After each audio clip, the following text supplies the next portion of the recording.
or we're nearly there. Hopefully we get some more people to log in. Starting to grow a little bit concerned. I hope they're doing all right. But any questions so far, Rajab, while we're waiting?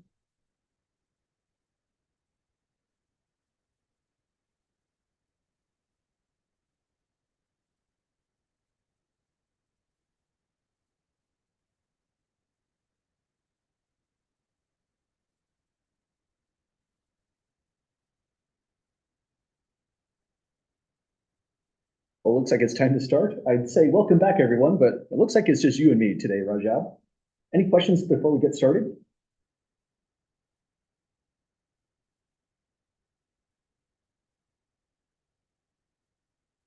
Okay, well, pretty much the major announcement I'd say that's on this list here is more about the exam three that's going to be next Tuesday. So a week away from today. And the formula sheet is provided here. Let's take a look at that just to show it. The major things provided on this formula sheet is more the invertible matrix theorem, which has now been updated all the way down to part R, way down below here. Has information about null spaces as well, so it's updated for our chapter 4 work. And also there's interesting stuff about the subspace definition. That's one of our really technical definitions that we spent a lot of time working on. And information on how to tell if you have a set of vectors that forms a basis. So pretty much the major core definitions and the massive theorem. This is going to be the last page of the third exam. As far as review problems go, pretty similar to what we did last time. These are the blanked out lecture notes, which still qualify as excellent exam review questions. And you can also come down here to the sample final exam problems. We're getting pretty close to that. And just be sure you're targeting these sections specifically. And there's plenty of additional problems down there as well. Let me see if I can bring this back to where it was. Almost. There we go. That's about right. Well, any questions at all about the announcements?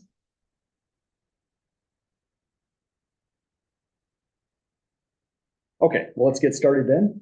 Since it's so far just you today, Rajab, if you have any questions, feel free to just directly interject at any point. That's definitely never rude. I'll probably just still pause and say, are there any questions? Because I'm just used to saying that, but it might feel redundant after a while. We'll just get through it.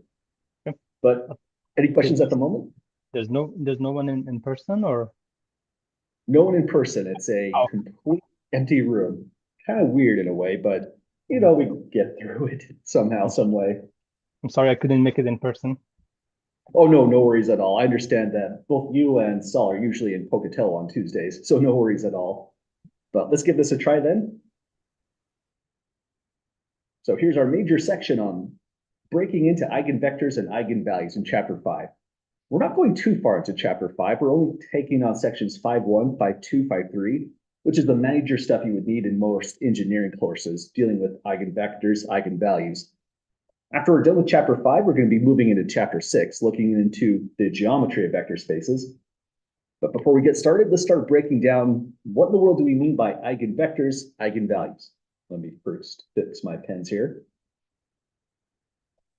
Let's start with just some color coding. Let me double check that I have this the way I want. Okay.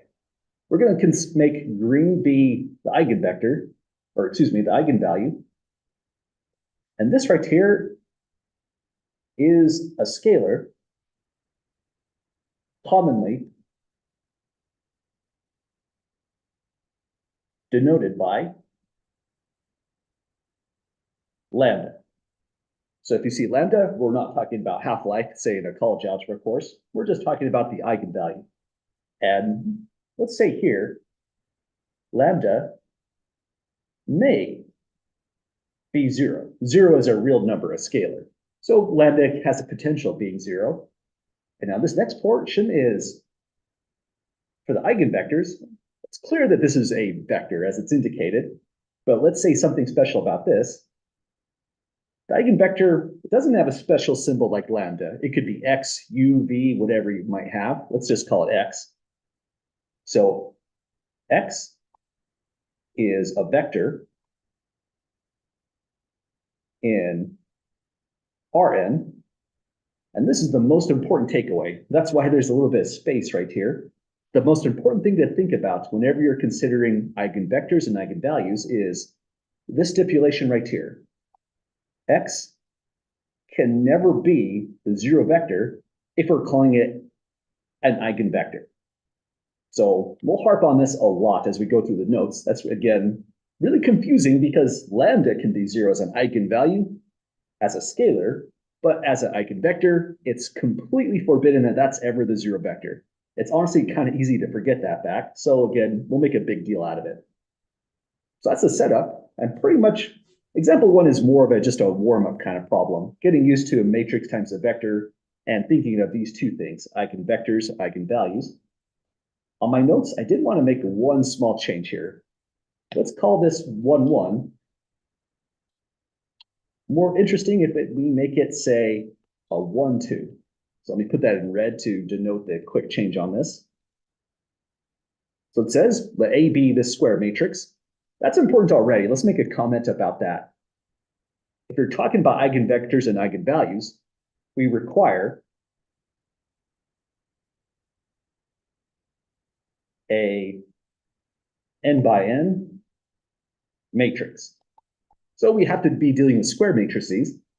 And that's actually pretty important because we're talking about a square matrix. The work that we develop here enters back into the invertible matrix theorem. So it's been going to be updated again for chapter 5.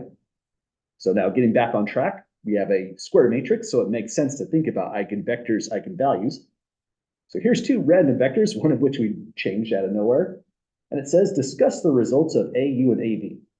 This would never be a real exam question because that's pretty open-ended, but it's just getting us started for our work today. So first, let's handle A times U.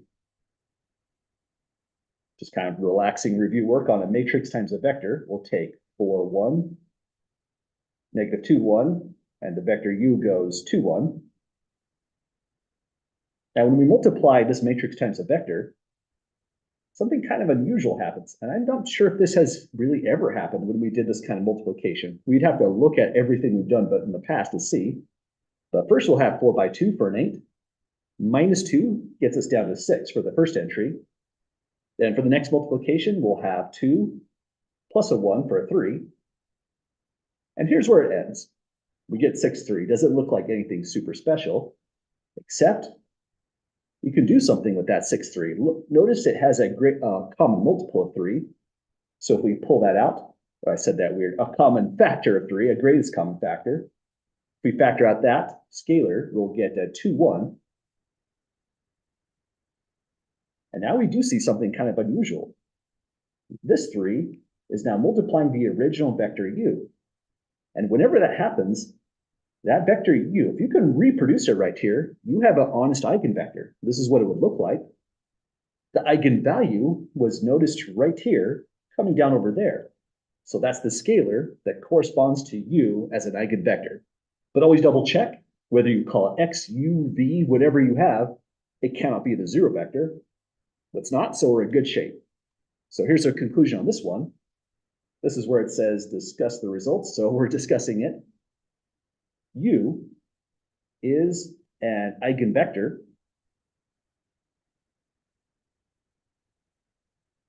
with associated, that is a long word to write out, but it's important since each eigenvalue has its own family of associated eigenvectors, so we try to keep that correspondence apparent when we write this out. So use an eigenvector with associated eigenvalue. Lambda equals 3. So that's our first work on this. Any questions, folks, on showing that we had an eigenvalue with the eigenvector?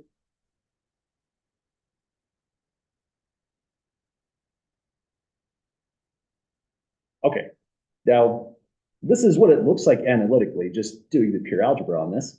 But just as important is seeing what's happening geometrically.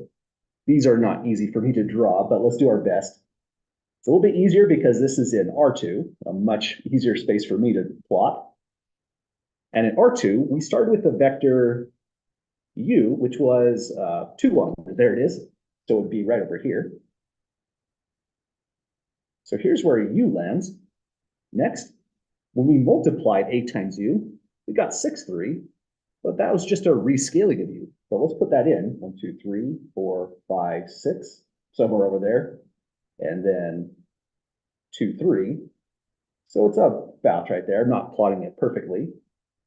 But here's A times U. We can also plot the zero vector, and what we're looking now as a particular subspace goes about like that in that direction. In this direction, this subspace is span of the vector U. And so it also has a name. This is referred to as the eigenspace. That's a heck of a word. Eigen as in eigenvectors, but we have infinitely many different vectors inside here in the span of U. So we call it the eigenspace associated with lambda equals 3, that particular eigenvalue.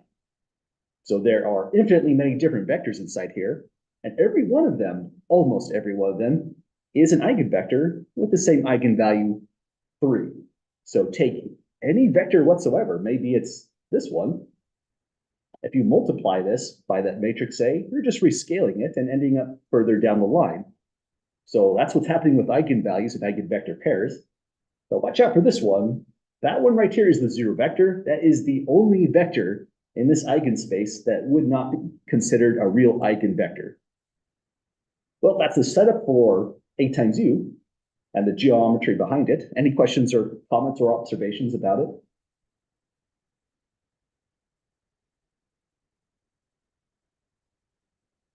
Okay, now full disclosure in what I did to this vector V, it was an eigenvector, but I felt like that's a better example if I show you what it looks like when you do not have an eigenvector. So let's keep that change as 1, 2.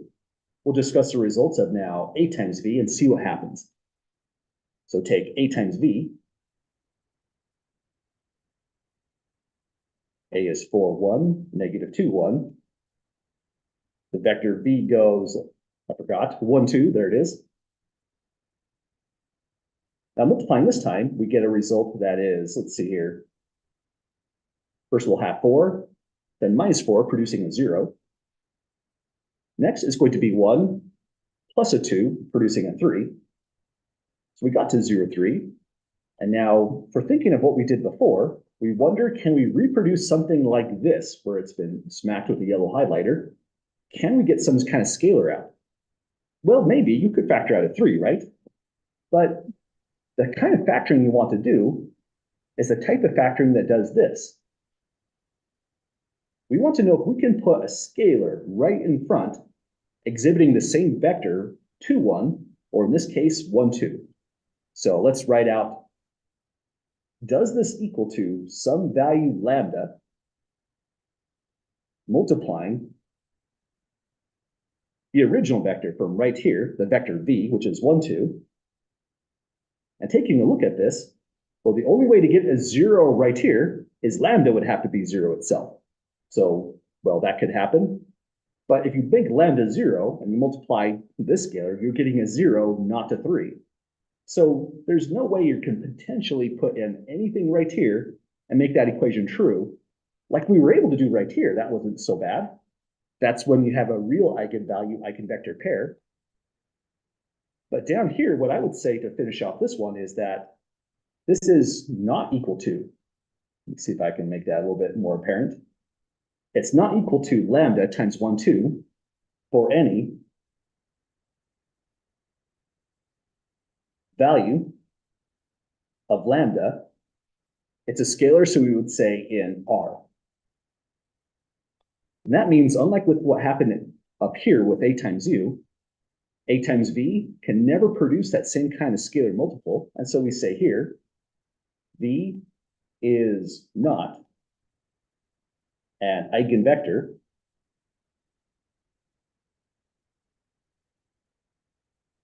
of A.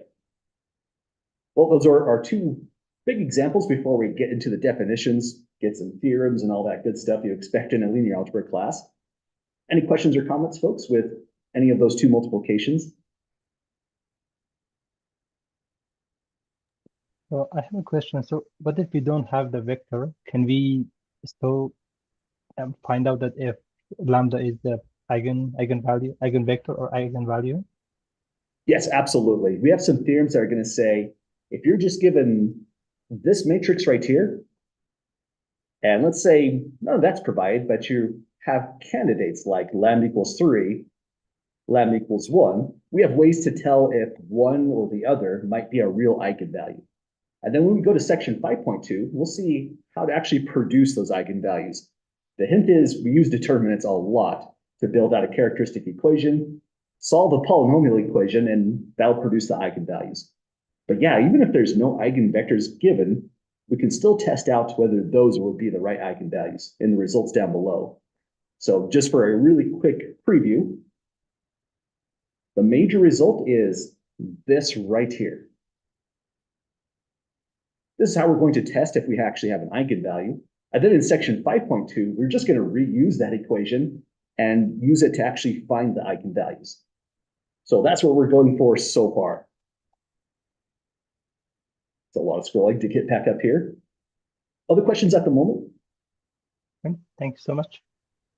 Yep, absolutely. Well, let's now go down to our first big definition. So first thing it says is let A be an n by n matrix. So we require square matrices. The moment your matrix is non-square, eigenvalues, eigenvectors are just totally undefined. We don't have a concept for a 3x2 matrix for those, but for a 3x3 matrix, absolutely. But let's make this observation again. Because we're talking about square matrices, we expect eigenvalues, topics, emerge in the invertible matrix theorem. So we have a newly improved and updated invertible matrix theorem.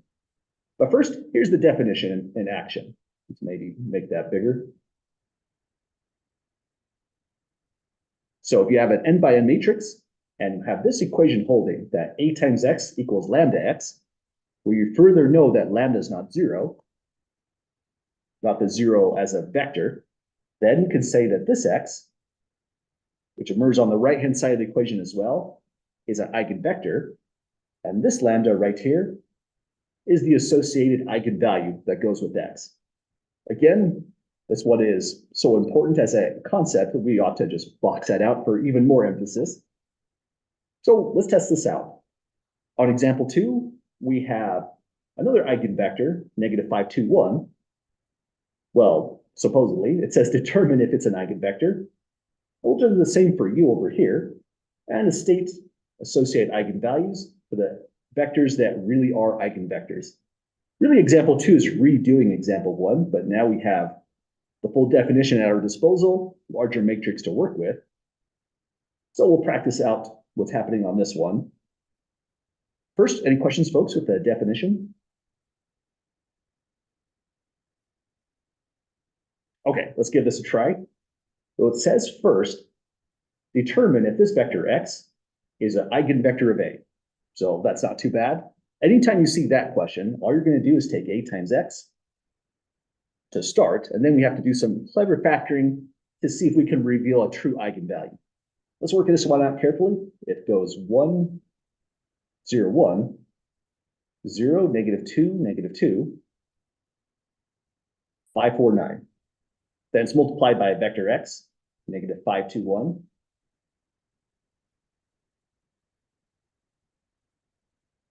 Multiplying this one through, let's carefully work it out. We'll get -5 plus 0, so still at -5, plus 5 taking us to 0 on the first entry. The next entry will give us a 0, -4, plus 4, so 0 again. Finally, we have a -5 minus 4, so we're at -9, plus 9 taking us to a 0. We got the 0 vector out. That's kind of interesting. Just a side concept comment. This means x is in the null space of A. That's an exam 3 kind of question, but that's just kind of a novelty on this one. Now, the fact that we got the 0 vector here does not mean we're excluding x equals 0 at all. This is just the result of A times u. What we're going to do next is write it out this way. We want to put down some value of lambda that goes here, multiplying the original vector x. So negative 5, 2, 1. But at the same exact time, we want to make that equality true. So where we're really looking at is right here. We want to know for what value of lambda could you insert right here to make a true statement in this equality? Any volunteers for what lambda ought to equal? I think it would be 1. One wouldn't quite do the job, because if we put a 1 here for lambda and multiply through, well, we would get a negative 5, 2, 1, but we're trying to get to a 0, 0, 0 altogether. So we need some other value of lambda to make that work. If we can find no values of lambda that makes it work, we would say x is not an eigenvector. In this case, 0 doesn't apply, or 0 would apply, and that's, to me, the most confusing thing about eigenvalues, eigenvectors. This works if you put a 0 right here. In fact, that's what most people would do right at this step. Throw it in and say, therefore, lambda equals 0 is an eigenvalue,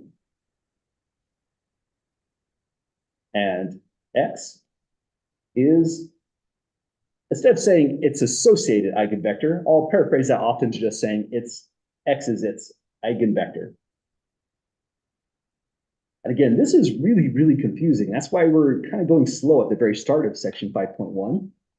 We said in the definition, our original one, that if you have a times x equals lambda x, it's the vector x right there that cannot be 0. So that's okay. Here's our vector x right at this stage.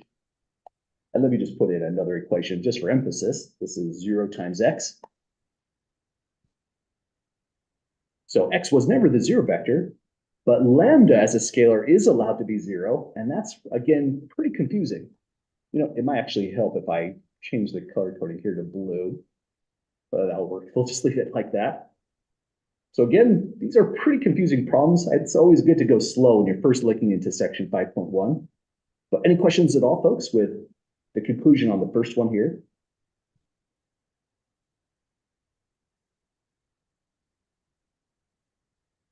Okay, so always watch out for that. Just because x cannot be the 0 vector as an eigenvector does not exclude lambda being a 0 as an eigenvalue. Very strange. But now let's do it again. We did this first part, determinants of eigenvector of A. We also had to state the associated eigenvalue if we do find an eigenvector, so we did that part. Next, we'll test 1, 1, 0 and see if this one's an eigenvector. Same process, we just take now 8 times u. Let me line this up again. I really don't know why, but for me, I can matrix multiply in a much more stable way. I just write out that thing. So here's the A vector. U is 1, 1, 0. Let's multiply this one through.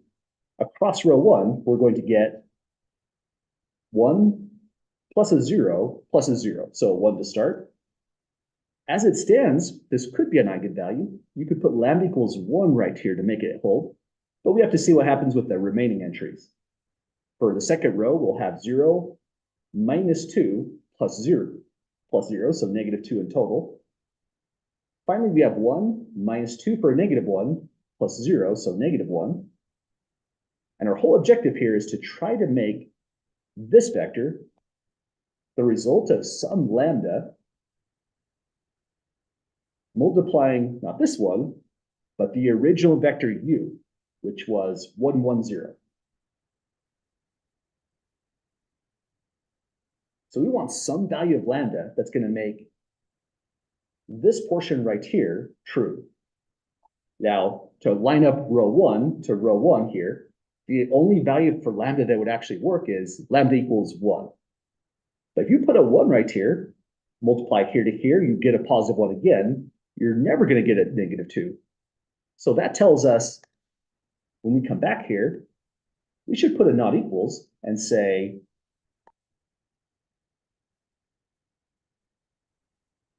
this is not equal for any lambda in R. Since we can't make that equation hold, we're really trying to get that equation right there, which we found here. Actually, highlighting me better in that location. So if we can't make this equality hold, we'll throw it in not equals and we'll just conclude. Therefore, U is not an eigenvector of A. So that's unfortunate, but we'll see how to find the right eigenvectors and eigenvalues for these kinds of matrices. Well, any last questions, folks, with example 2 on determining if we have an actual eigenvector?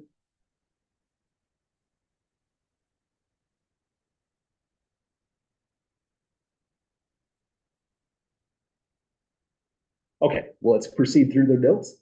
So pretty much all we have done in example 1, example 2 is determine if we really have an eigenvector. The only thing new with example 2 was its requirement to state the associated eigenvalue if we find an eigenvector.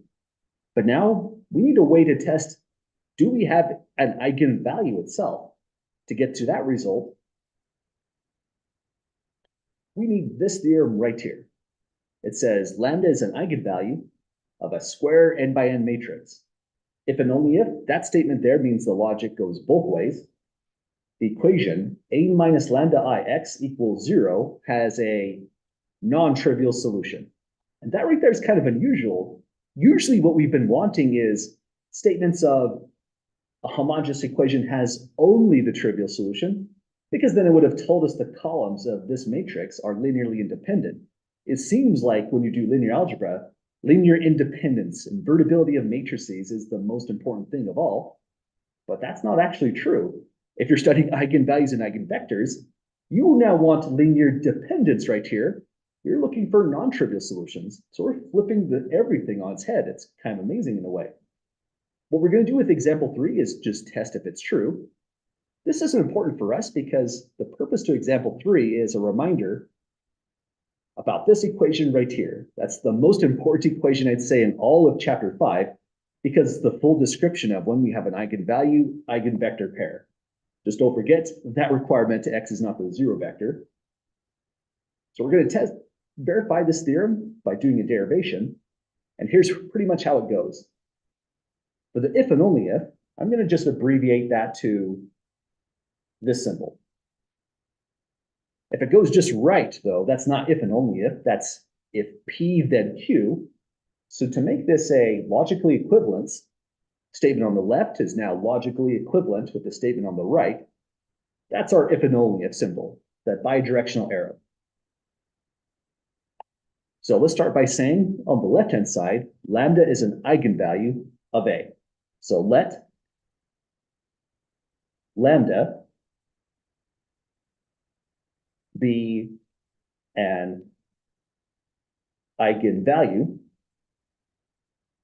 of A. Now, when is that true?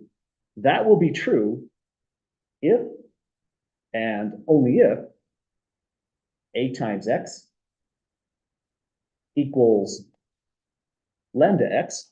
So I'll make that one blue.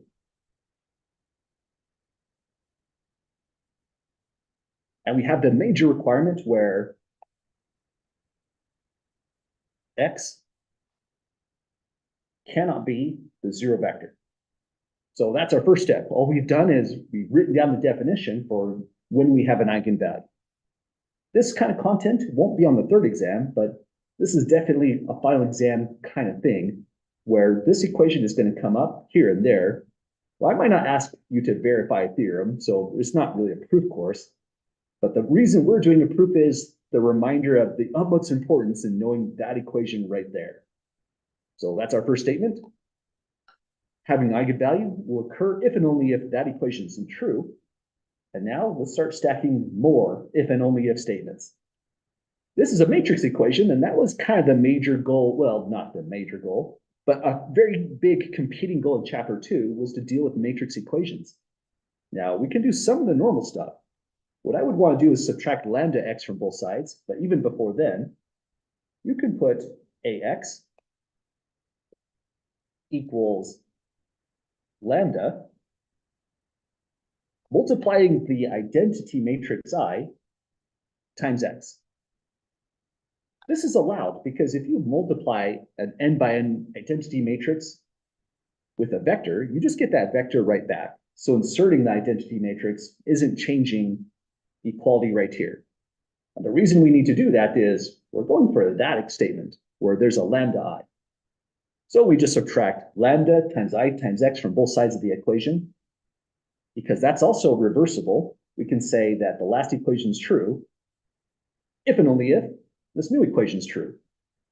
A times X, now minus lambda times I times X. That's a lot of color changing, but it's worth it to color code this, I'd say. Because we subtracted this entire matrix from the right-hand side, the right-hand side is now 0, but as a vector. So finally, once we get to this stage, we can do another reversible step. The equation by the red dot is true if and only if this new equation is true. And all we're going to do is factor X off to the right-hand side. So we get A minus lambda I multiplying the vector X set equal to the 0 vector. This is a good time to pause right here. Just take a look at what we've done. We assume that the left-hand side is true, that lambda is a true eigenvalue of an n by n matrix. And these are all the consequences. The logic's reversible. You can start at this equation, move backwards to this equation, all the way up to that statement. You have an eigenvalue. But where we're going is just as important. This is where we're going. We need to show that A minus lambda I times X equals 0 has a non-trivial solution. We can show that, all of our work is done. But eyeballing this last line, you can absolutely say this equation has a non-trivial solution, the end statement we're trying to get to right up here. Anyone see what makes this one absolutely have a non-trivial solution?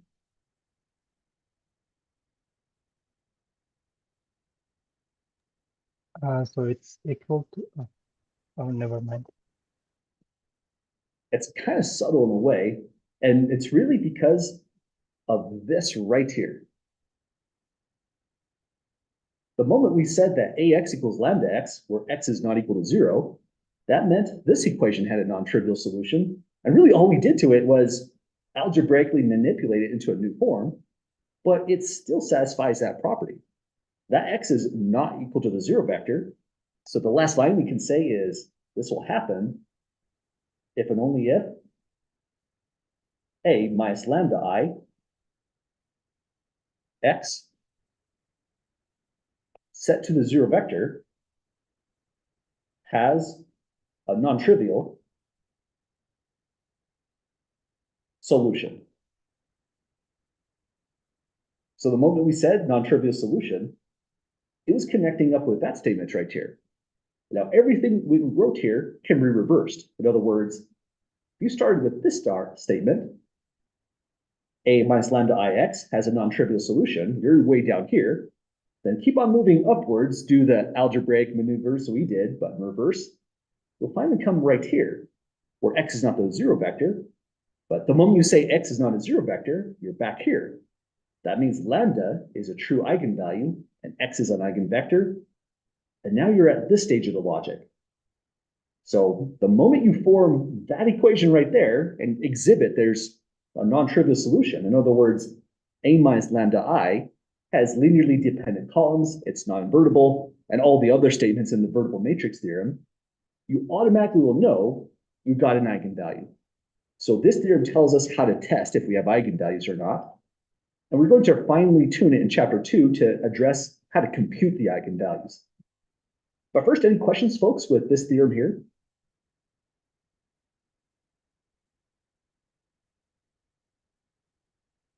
Okay, so on the next page, all I've done is restated the theorem along with a really important corollary. Let's absolutely emphasize this corollary here. Just as a reminder, when we say corollary, we think of this as a logical fact that directly follows the theorem that's always stated above. So this corollary is the direct consequence of the last theorem we just derived. And it says lambda is an eigenvalue of an n by n matrix if and only if the determinant of A minus lambda I equals 0. And that makes sense because on the prior theorem, we said A minus lambda I x equals 0 has a non-trivial solution. Let's pause right there and grab the invertible matrix theorem. This is the updated version now. And in the updated version of the invertible matrix theorem, it says right here, the equation AX equals 0 has only the trivial solution. And if that's the case, that would mean, let's see here, the determinant has to be exactly 0. Excuse me, let me try again. The determinant has to be non-zero. So let's go back to our situation here. See if we can tie these concepts together.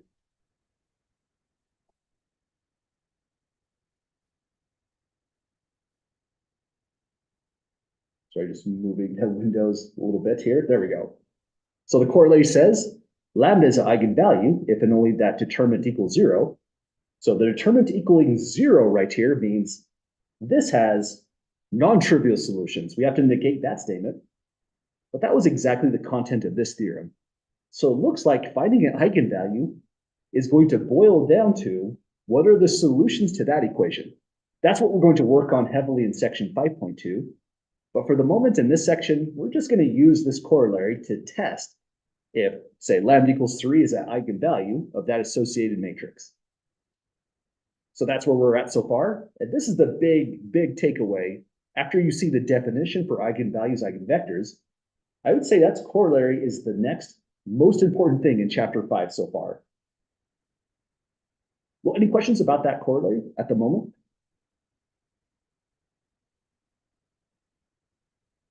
Okay, well, let's test this out. We've got a nice matrix right here. It's square, so all the questions would make sense.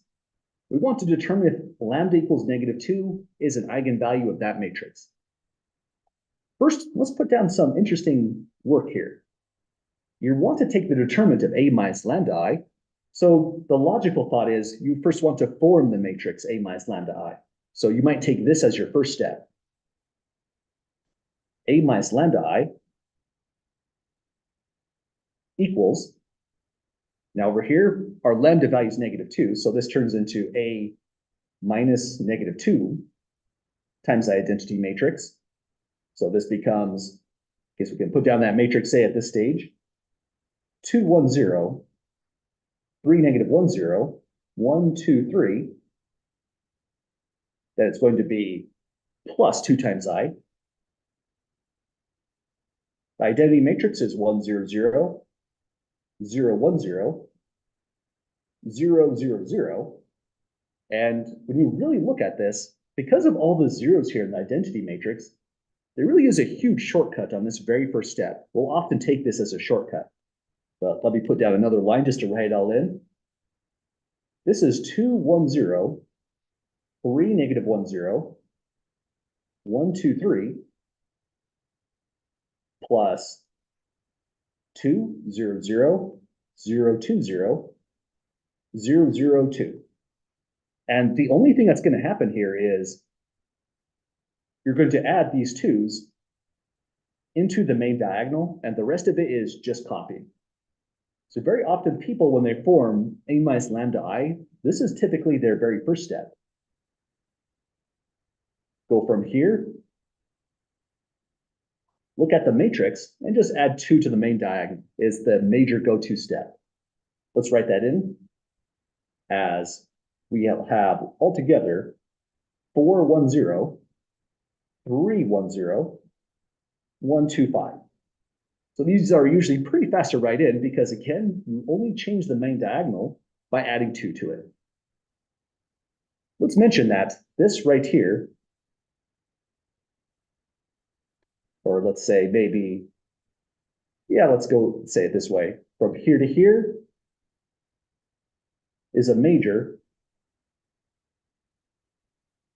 and an important shortcut. It's the kind of shortcut that even the author is going to take when you read through the examples in sections 5.1, 5.2, 5.3. Oftentimes, this is just what we go right to. Well, we have a matrix here. We're checking if -2 is an eigenvalue. So what we're trying to see is that matrix we formed not invertible? Fast way to determine that is just take the determinant. So we'll do that right here. Determinant. I would write this as plus 2i at this stage, is equal to the determinant of 410, 310, 125. So now we're back to chapter 3. It's kind of nice. It's just finding eigenvalues, eigenvectors. Sometimes you might want to do some kind of row reduction here, but if you find lots of zeros, I'd say the better strategy is just do a cofactor expansion going that way. We'll go along the third row. That means the sign chart we would use is positive for the far left corner, then negative, then positive is where we're at right here. Then it will go negative and positive. So all that work just to tell me that right here, we're going to start off with a positive 5. So in the cofactor expansion, we've got 5 times the reduced matrix determinant 4, 1, 3, 1. Then this is going to result in 5 times 4 minus 3. We get a value of 5 out, but we'll have an eigenvalue if and only if that determinant was 0. We're looking for linear dependence when we're looking for determinants. So here we can make a conclusion and say, therefore, lambda equals -2 is not an eigenvalue. But we still have one more to test. We'll see what happens with lambda equals 3. That one, I believe, is an eigenvalue, so part B will make sense. We'll find the associated eigenvector once we spot the eigenvalue. So that will be a brand new technique for us as well. But any questions, folks, about determining that this one was not an eigenvalue?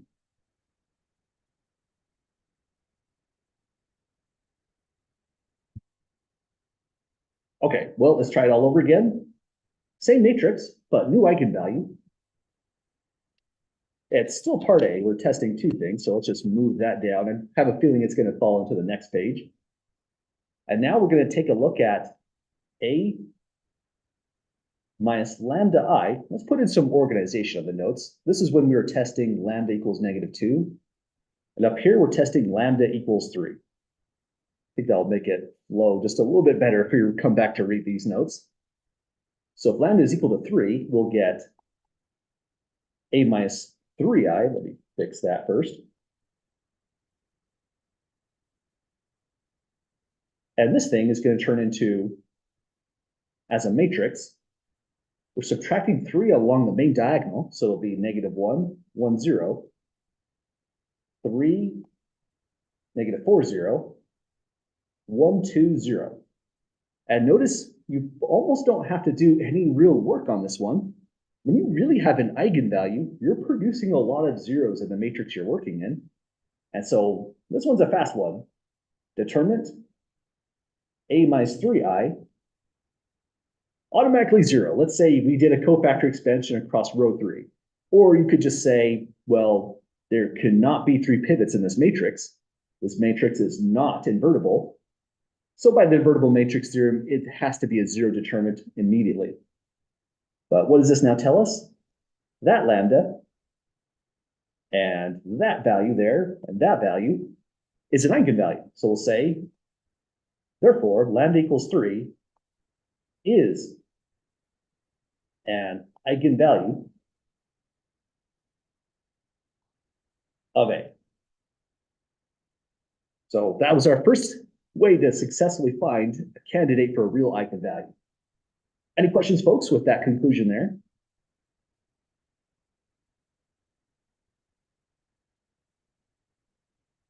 Okay, so here's our next step. When you find an eigenvalue, you can now do the important work of finding the associated eigenvector. We're going to find the eigenvector that's associated to the scalar lambda over here. That was an eigenvalue. And that one was lambda equals 3. So let's go and find it. To get the associated eigenvector, we're still looking at this right here. So let's write down some notes just to organize our thoughts. We must solve A minus lambda I times X set equal to the zero vector. So finding eigenvectors is going to boil down to this. That's all about that vector X right there. We are looking for the non-zero version of this one. So keep in mind, whatever we produce, X can never be zero itself. Let's move that definition to the new page. So back up here, solving this is not too bad. We already have what the form A minus lambda I is going to take. So let's say just down below, A minus 3I,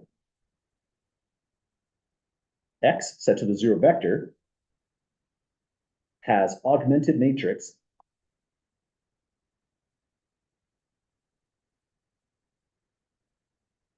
that goes like this. We'll just take this right here, -1, 1, 0, 3, -4, 0, 1, 2, 0, augment it with the zero vector. Well, let's slap that with some blue because our goal is to get that X. That's going to be the eigenvector. Now, row reduction on these kinds of things is also usually pretty fast. Let's take some additional steps just to organize. Maybe row 1 multiplied by -1 is a good start. We'll get 1, -3, -1. And now, just to save a little bit of time, let's also do a row operation where we take this original row 1, add it to the row 2. If we do that, we'll get 0, -1, 3, 0, and then a bunch of zeros down below. So that's our first step. And we are going for reduced row echelon form. So that means by the red dot, that has to be a positive one. And then we have to eliminate the -3 right above. So let's take an additional step to write this in as, for row 2, 0, 1, -3, 0. Let's augment right there. Only zeros down below. And now the next operation I would take is take this row just as it was, multiply it by -3, add to the entries above. If you did that, you would get a 1 to start. This will be +3 minus 3, so 0. We're multiplying by -3, so that's a -9 minus 1 for a -10.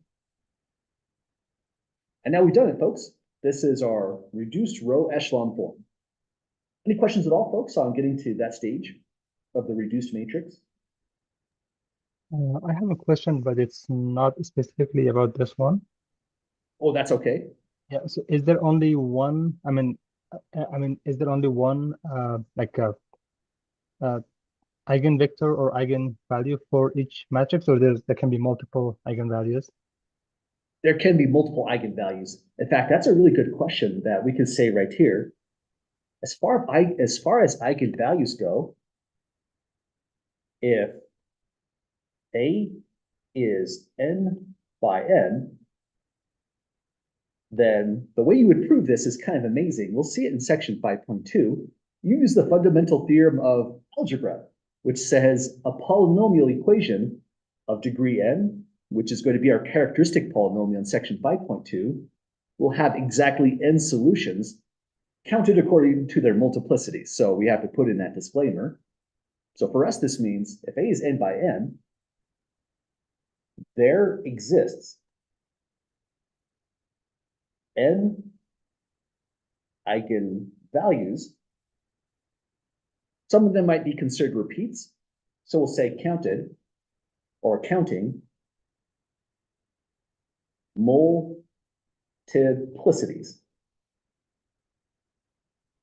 So that tells us every matrix is going to have an eigenvalue, no matter what. And there could be as many as, say, if our matrix is 3 by 3, there could be 3 distinct eigenvalues. Or there could be exactly 1, and it just has multiplicity 3 altogether. And for associated idea, when it comes down to eigenvectors, let's use this as a graphic to help us out. The moment you spot an eigenvector like u in this first initial example, well, that's just one eigenvector. Every single vector in this line, the span of u, except for that one, the zero vector is eliminated, but everything else is also an eigenvector that corresponds to lambda equals 3 for this matrix. So as weird as it is, this matrix has something very, very intrinsic about it, where if you find an eigenvector, multiply by a, you're trapped inside the span of u. You can never leave. It's now an actual subspace, which we refer to as an eigenspace.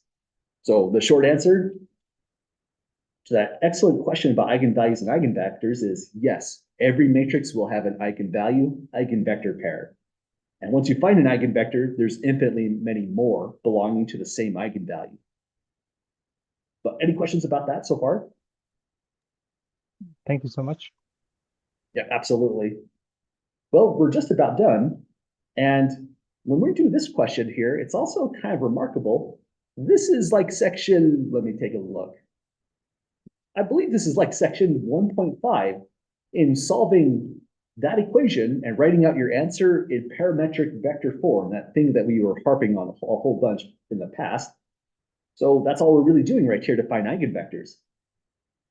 The parametric vector form, just to assist, we can put in an x1, x2, x3, and now on row 1, we'll say that x1, let's start using blue here because we're producing an eigenvector. X1 is going to be equal to positive 10, x3. X2 is going to be positive 3, x3. X3 is the free variable, so let's write x3 is x3. And this implies that that original matrix equation over there has solution x equals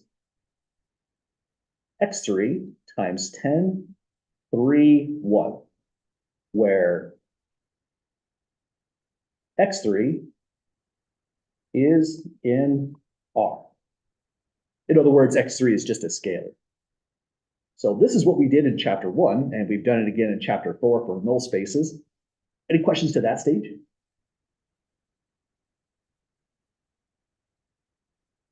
Okay, this is actually a pretty tricky spot to be in. If we end our problem right here, we actually didn't say the eigenvector. We want to specify what eigenvector belongs to lambda equals 3. And this is infinitely many different vectors. So our conclusion really should look like this. Therefore, let's say this better. I don't want to say the, because that makes it sound like there's exactly one, but there are infinitely many. So let's say instead, an eigenvector for lambda equals 3 is x equals, and now we have to give a constant, so we get to just pick the value for x3. You could put in almost anything you want right here, because x3 was allowed to be any real number. This is really the span of this particular set. So this is some uncomfortable work in a certain sense. You have many choices. You just can't put a 0 there, because if you set x3 to 0, all of x is the 0 vector. The 0 vector itself is never an eigenvector. So we need a choice for x3. Any volunteers for the most natural choice, what x3 should be? One. Oh, you never want to work too hard, so picking x3 as 1 is almost universally what about everyone is going to do. If you had a fraction, if this was 1/2, sometimes the back of the book picks 2 just to clear the fraction. But I'll put here just as a note, set x3 equal to 1. If it's allowed to be any real number, then that's a good idea. When you set x3 equals to 1, the eigenvector we're actually going for is 10, 3, 1. So that's how we find an eigenvector the moment we know we had an eigenvalue all along. But we did it, folks. That's testing out if we have an eigenvalue and then producing the eigenvector. Any questions at all in getting that vector there?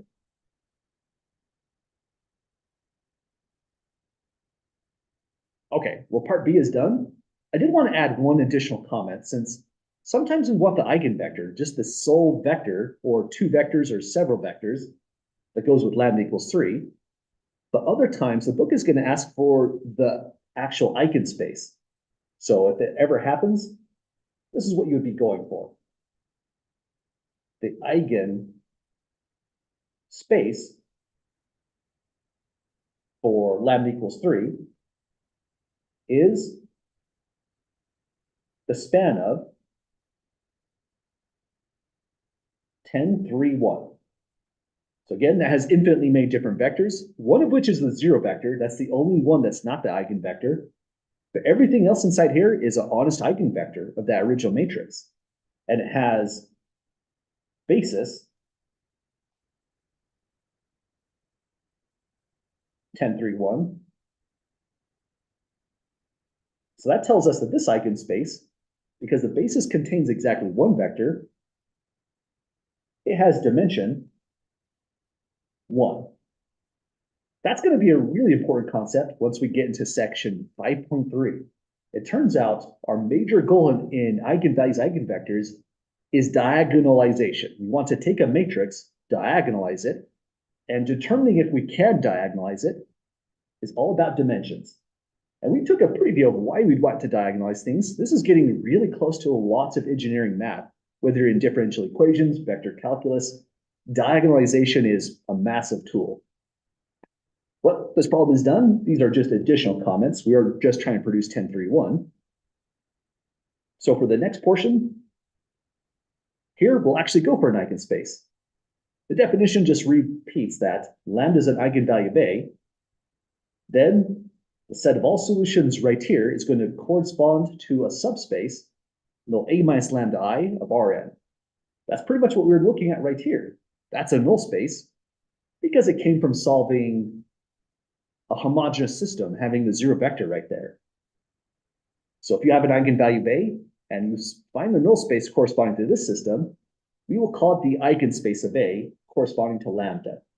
That's a really long definition, so we've kind of been hinting at it since example 1 of these notes. And the reminder that goes along with it is the eigenspace consists of the 0 vector as well as the eigenvalues corresponding to lambda. Let's just mention right here, the 0 vector is the exception. That's is the only vector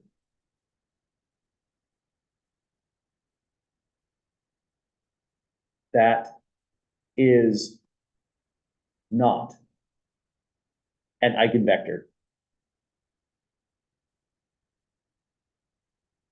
Well, oh, by the way, I should have mentioned, I forgot to do so.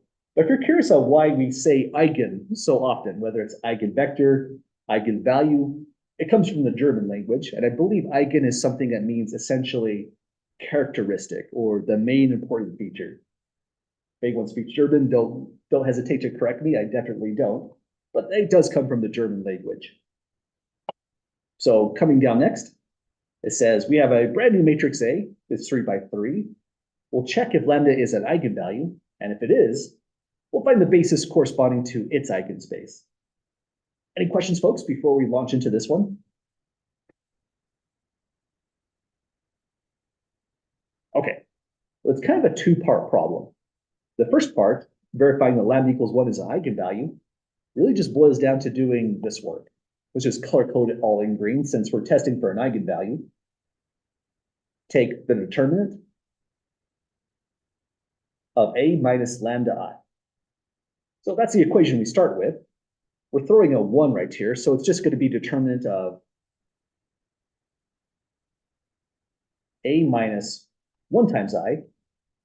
That looks a little bit funky, I'd say, putting in the scalar. 1 times I is certainly the identity matrix. But I like to put that there because it reminds me that this negative 1 is going to affect the entries on the main diagonal. So it's just really a reminder. Because we're doing a determinant, you can switch the notation at this stage to the vertical bars, which indicate determinants. We're subtracting 1 from the main diagonal, so it's going to go 1, 1, 1, negative 3, negative 3, negative 3. And already at this stage, the determinant is 0, absolutely. Because column 1 is a multiple of column 2. and column 2 is a multiple of column 1, these are linearly dependent already. But let's keep on going. The next one is going to be 1, 1, 1. We absolutely have linearly dependent columns, but we might do some extra work here if we're just not sure of seeing it. At this stage, it's really a 0. If you did anything further, it might be something along these lines. You can take row 1, just copy it in, 1, negative 3, 1. And row replacement operations do not change the determinant. So multiply row 1 by negative 1, add it to row 2, you produce 0, 0, 0. And just for fun, let's do it again. Take negative 1 times row 1, add it to row 3 to produce 0, 0, 0 again. And it's very clearly exhibiting that the determinant is 0. Because it's 0, we can say, therefore, lambda equals 1 is an eigenvalue. So that's the first part down. We know it's an eigenvalue at this stage. Any questions, folks, with the work here?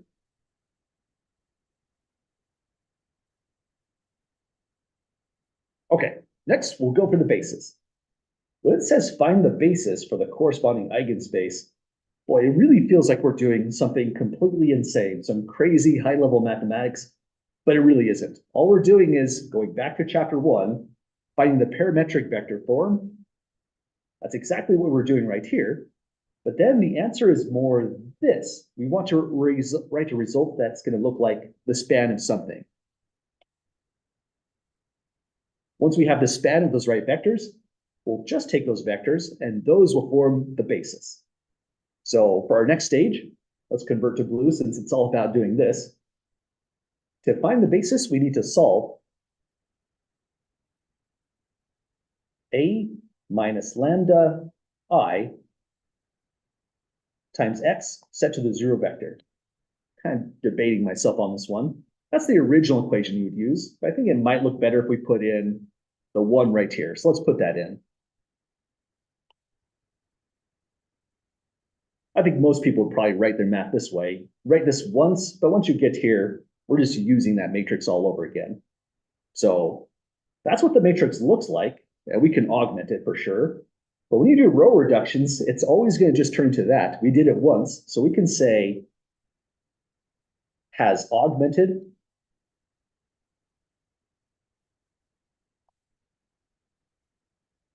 matrix, which goes like this.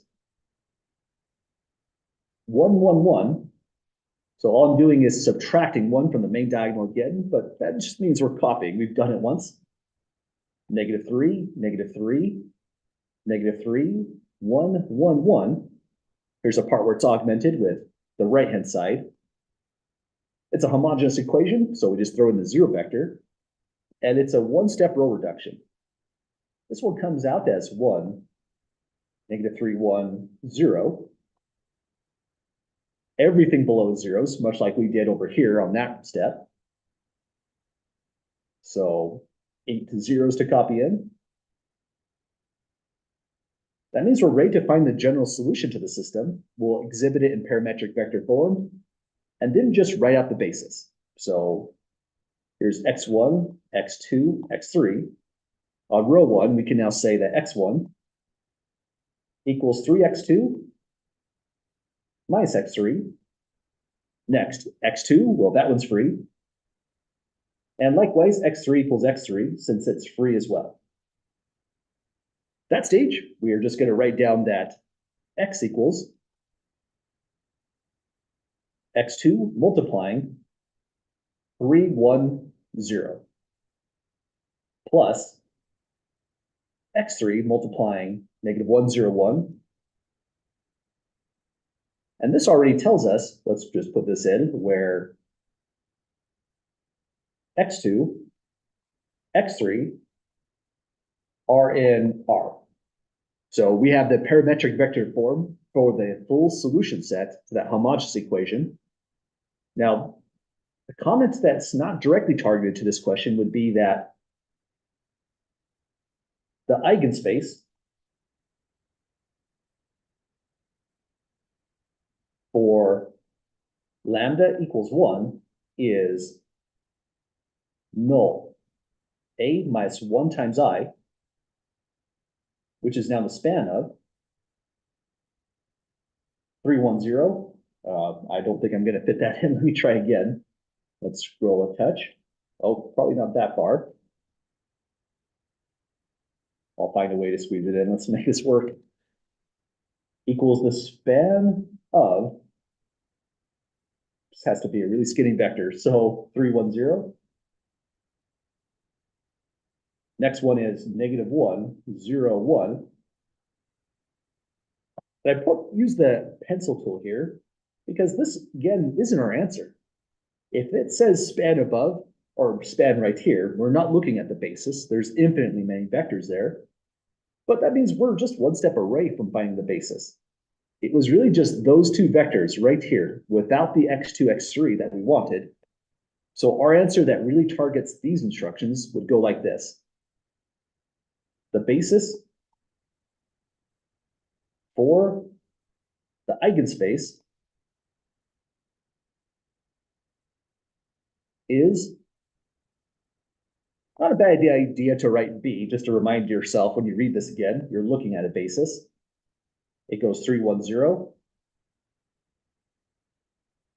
-1, 0, 1. This basis is kind of unusual. Well, based on what we did up there in the notes. This basis has two vectors. So this also tells us, let's hide that again, the dimension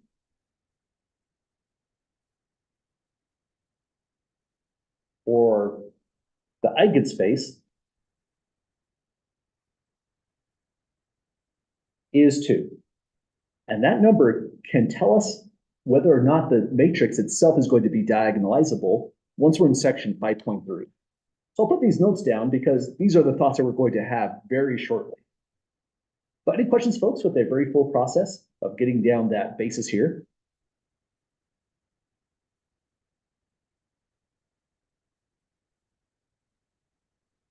Okay, well, we're nearly through the content. Let's see what we have going on for the last bit of time.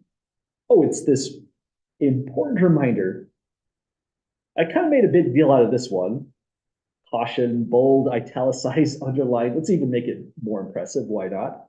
Let's bump up that font to about, well, that's a bit too much. About right there. I think that conveys the massive disappointment that this caution reveals. We are so used to in linear algebra at this point, chapters 1 through 4, of computing just about everything through row reduction. But example 6 is, well, really section 5.1 is the first time where we're going to learn row reduction will never give you the eigenvalues. It's really unfortunate. Let's take a look at this fact right here through the lens of theorem 1, and you might get deja vu when you read this. It says the eigenvalues of a triangular matrix, whether it's upper triangular, lower triangular, or fully diagonal, is just the entries on its main diagonal.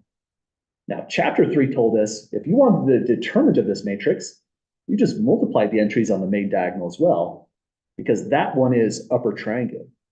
So there is a big intersection with a main diagonal, eigenvalues, and determinant. They all go with each other. But we also know in chapter 3, determinants, you can't really resolve them through row reduction unless you're doing something like this. You're combining row reduction with properties of determinants. That's the only time it's going to work out. So looking at this, it says state the eigenvalues of A. First thing you might want to say is A is upper triangular. That deserves a huge exclamation mark because when you make that observation, you can compute something that ordinarily takes a lot of time and just in one step, write out the results. Go to the main diagonal. Those are the eigenvalues. So we can say the eigenvalues are, you could just go 0, -1, 0, 7. That's completely fine. But this is going to make an impact when we're in the next sections, particularly in diagonalization. There's a lot of organization that has to happen. So I would encourage you to get in the habit of writing out your eigenvalues in this way. Lambda 1 equals 0 takes care of this entry, but it's repeated over here again. So you might also say it has multiplicity 2 because it showed up twice on this particular matrix. Eigenvalue 2 is going to be equal to the negative 11 right here. That one has multiplicity 1, so we usually don't give that side comment for multiplicity 1. The last one is lambda 3 equals 7. So this is a 4x4 matrix. This has 4 eigenvalues if you count them according to their multiplicities, but only 3 distinct eigenvalues. The only way we'll be able to diagonalize this matrix is if the eigenspace corresponding to 0 has dimension 2 to match its algebraic multiplicity here. But example 6 is now done. We just grab entries on the main diagonal. But let's return to this comment. Suppose you did row reduction on A. A would be row equivalent to, let's see what we want to do. We can take row 1, add it to row 2 for no apparent purpose, but other than we can do it if we wanted to. We'll get 0, 3, 0, 9. Now add row 1 to row 2 to get 0, negative 8, 5, 9. And let's make that our only row operation. So let's copy in 0, 0, 0, 7, 0, 0, 0. Oh, hang on. I think I made a mistake. Let me put in, that one's supposed to be negative 2. And then 7 down below here. This one has eigenvalues that go this way.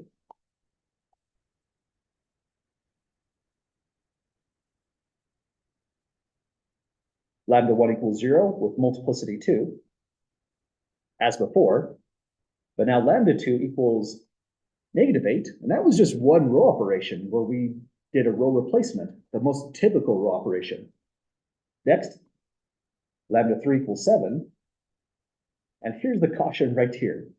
Any row operation you do is probably going to change your eigenvalues, and negative 8 is not an eigenvalue of the original matrix. That's really unfortunate, and it happened again with determinants as well. If you do row operations, again, unless you're doing it with properties of determinants, you're probably changing the determinant of the matrix as well. So theorem 1 is fantastic when it works, and it's horrendous when it doesn't work, which is often. Any questions, folks, with example 6 or the caution?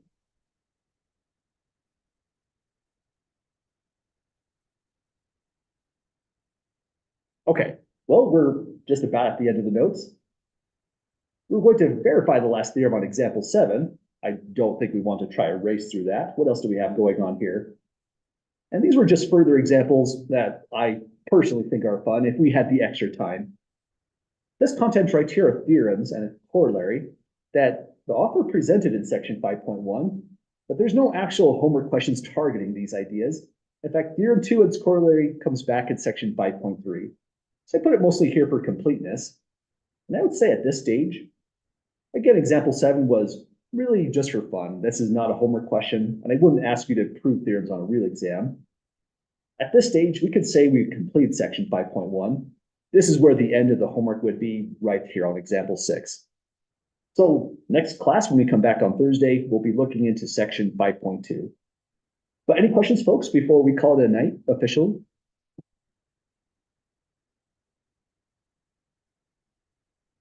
Okay, well, have a great night, folks. I'll see you folks all on Thursday, and we'll be in section 5.2. Have a great one. Thank you so much. Have a Thank good, you. have a good evening. You too.